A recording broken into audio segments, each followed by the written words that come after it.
Well, Ian, 3 points, a clean sheet, crisis. What crisis? I thought it was a really brave performance today. I've just told the players that in there. I thought, obviously a lot of adversity in the last week. A lot of fingers been pointed, players, management staff, I think everyone, there's been words said, both inside and outside the changing room, I think. So sometimes easy just to say, will there be a reaction? It's more difficult for the players to do it, I think, especially at home. Sometimes that added a bit of pressure. So I think to come out and perform the way they have, and, yes, Chorley are bottom of the league, but by no means should be underestimated. They're very, very tough oppositions, and that's credit to their manager. But I think the way our boys have come out is a very brave performance and, fully committed one and thoroughly deserved to win the game, I think. I don't think anyone that was here can argue with that either. So very much still fighting, obviously.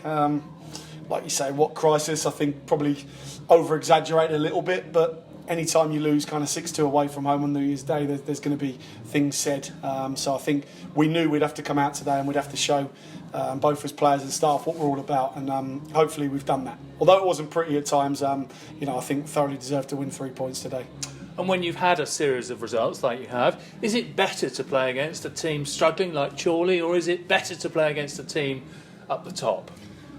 Honestly, there's no easy teams to play against in this league, and it sounds like a cliche. And I see all managers' interviews every week, and they reel out the same answer, but that is the truth. It's whether it's Chorley, whether it's Barrow, whether it's anyone else in the playoff spots, or people fighting for their lives. It's every game is difficult, provides a different challenge.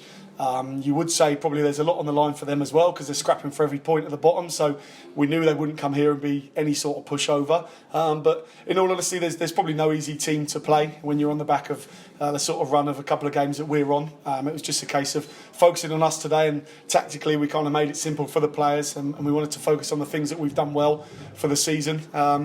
Defensively be solid, keep the back four together as much as we can. I thought the midfield three were excellent. They really worked as a three and had energy about them. And the front three, they were a bit quiet. There was 1 or 2 really good chances in the first half, but, a bit quiet as a three. But all have combined for the goal in the end, and that's what they're in the team to do, is to, when games are tight like that, to come up with a little bit of magic, and the three of them combined to win us the game in the end. So just a good day, I think, all round. The boys, there's a sense of relief in there, but also they're very, very happy because I think they've worked hard to achieve that 3 points today, and I don't think that can be underestimated. When you look at the game itself, when you look at the first half, it was quite a cagey first half, and in fact Chorley could have taken the lead. They had a very good opportunity, and that sort of seemed to wake us up a little bit. We had a very strong finish to the first half, didn't we? Yeah, it was always going to be interesting to see how we reacted. I thought, the warm-up, the boys were very, very lively, and we looked like they wanted to go. We kind of came into the change room earlier than we normally would on a match day to kind of sense people's body language, and the boys were very upbeat, which was a kind of a good positive start to the day. But I think the game was always going to be a bit cagey. The way they set up with a 3-5-2 against our kind of 4-3-3 is two different styles, so it's always quite difficult to find space on the pitch, especially in the midfield area. But like you said, once they had that chance, and I think it's one of only kind of 1 or 2 chances they had, it was a good save for Rossi. I think that probably sparked us a little bit and give us that extra bit of energy to go at the other end. And to be quite honest, we should have been 2-0 up at half time. We had 1 good chance from Loza and 1 good chance from Tarpey, and other little bits and pieces where the ball just didn't quite drop. So disappointed to come in at 0-0, but again had to show character second half to come out and keep pushing, and that was the message at half time, and obviously showed that bit of quality to get the goal, which was probably what it was going to take. To be fair, there wasn't much in it. I'm not sure what the other results around the league were today, but I'm sure a lot of them were probably quite tight, cagey affairs after the busy Christmas period. So it's obviously delighted to be on the right side of the result today. And you mentioned the midfield, and I have to mention Godfrey Poku, who I thought was absolutely immense, and very rightly got the man of the match. But he was amazing today, wasn't he? He was, and we missed him. Obviously, New Year's Day, disappointed with his red card at Torquay, but we missed him as a character, we missed him as a player on New Year's Day, and I think it stood out that he wasn't there in terms of that performance. So great to have him back today, and again, full of energy, full of commitment, exactly what you want.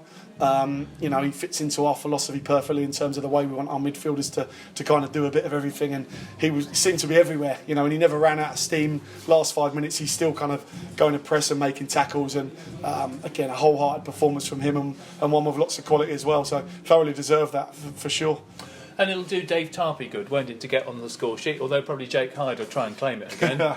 It will, yeah, it will. Tarps, right place, right time, and a lot's been said about him obviously playing from the right-hand side, but that's exactly what he gives you, playing from the right. He arrives at the back post, and obviously the majority of his goals have come from playing out there. So, had a really good one in the first half, which he should have done better, would be disappointed, but I think that's 8 for him now. I think Hyde's got 13, so 21 goals between the two of them, with obviously people like Kane and Hibbs and everyone else chipping in as well. So it can only be good for the second half of the season, and hopefully give him another little confidence boost heading into the next game. And Loza, of course, is always a threat, isn't he? I know perhaps there are question marks about his finishing, but when he's on the ball and taking men on, he does cause problems. He is. The good thing about Jamar is he can accelerate very quickly from a starting position, so he's probably the main threat in the team in terms of pace. You give him the ball and he can really go past defenders, and I think the questions for us, not the questions, but what we want more of him is end product like today, so a cross that's going to create a goal, or to score more goals himself as well, and I think he'd admit that. Maybe that's what's held him back a little bit in the last couple of years. Certainly in his first spell here last season, he finished really well and he scored a lot of goals, so we need to get that into his game. We need to work with him on the training pitch and get back to that with him, but he's always a threat. He can do something out of nothing, as the goal kind of proved, and obviously a valuable asset for us.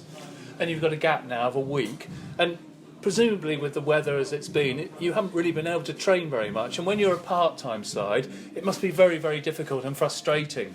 Difficult, yeah, frustrating as a coach, as a staff. We have been frustrated. We've had sessions cancelled. The training ground's not been available to us.